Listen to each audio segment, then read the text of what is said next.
Last but certainly not least, we've arrived at Benet Academy, the only school in the ESCC. The Red Wings have found success on the gridiron and on the court, so let's run through history, shall we? Starting us off at number 10, back in 2008 is the boys lacrosse team in just their second season as a varsity program. Before the sport was deemed worthy by the IHSA, teams had to win the B-class division in order to move up to A, which is exactly what the Red Wings did. They were just the third Naperville school to advance into the tougher class, where they played until IHSA approved lacrosse as a sport last season.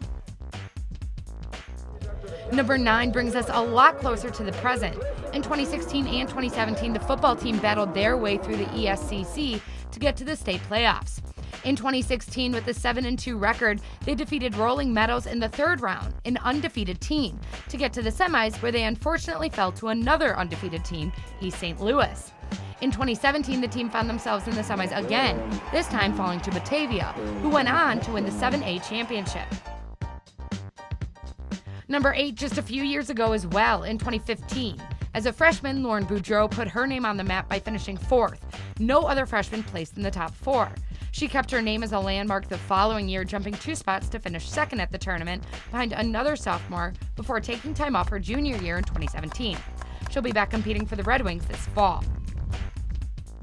On to number 7 in 2011, where the softball team found themselves in the Final Four for the first time in program history. Losing to Moline in the state semifinals, who won the championship, didn't affect their third-place game, as they powered past New Trier and went home with the third-place trophy. Bring it up to 2015 for number 6, where another Benet program found themselves in the finals for the first time. After winning the Kennedy Cup over Providence Catholic, the Wings Hockey Club advanced to the championship of the Blackhawk Cup at the United Center.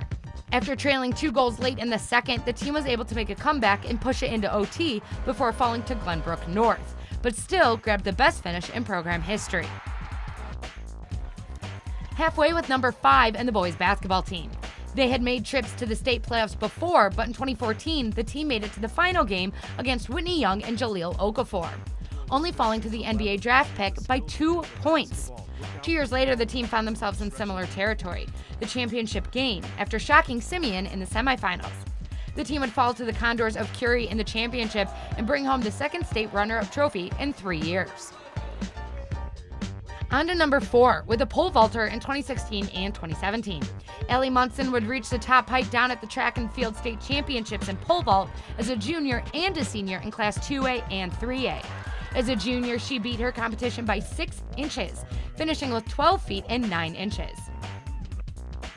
Number 3, in 2016 and with rackets in our hands, the girls tennis team narrowly defeated their competition down at state, and I mean narrowly, by just 1 point over Joliet Catholic. The Wings brought home the state trophy. In that same school year, the boys brought home the 3rd place trophy at the same competition, missing 2nd place by just 1 point. Getting closer to the top spot, but for number 2, we look at 2 years for girls volleyball. After coming close for a few years, the team finally broke through in 2011, winning the state title after defeating Cary Grove in 3 sets. The next year, the team wanted that trophy again, and with a lot of talent returning from the previous year, the team found themselves in the final game against New Trier, and they took them down, taking home the title for 2 consecutive years. Another state title in 2014 cemented the BA volleyball legacy. Speaking of consecutive years, that brings us to the number 1 spot, another team that hoisted the trophy 2 years in a row. The girls basketball team, under the direction of new head coach Joe Kilbride, found themselves in the state championship game in 2015.